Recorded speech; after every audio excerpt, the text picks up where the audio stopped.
Wa mabalaka sa nagsaka nga gidaghanon sa mga nakala sa Dakbayan sa Talisay, si Talisay City Mayor Eduardo Gullias kinunot sa mga operations sa kapulisan batok sa illegal nga dugas kinang gitutukan ni Luan Mirondina.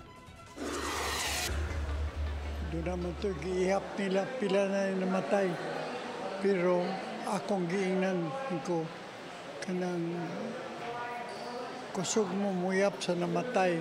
Pero wag ninyo naunaasan nga ang mga kaayosan nga resulta tungod ninyo. Kini ang pamahayag ni Talisay City Mayor Eduardo Gullias dihang gikuhaan sa iyang panahom nunod sa nagkadaghang nakalas sa dakbayan sa Talisay. Sukad Pebrero ni tuiga, moabot na sa 36 ang mga nakalas tungod sa subsub nga kampanya sa kapulisan batok sa illegal nga drogas. Alang sa mayor, natagbaw man siya sa anti-drug operations nga gihimo sa Talisay City Police. Gitataw sa mayor nga misalig siya sa pagduma ni Police Superintendent Marlo Conag, isip hepe sa Talisay City Police Station.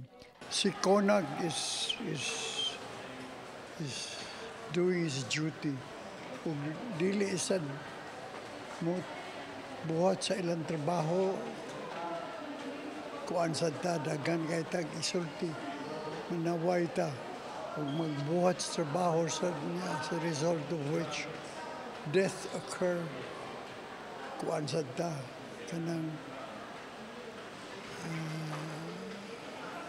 wala lang taon sila mahimo.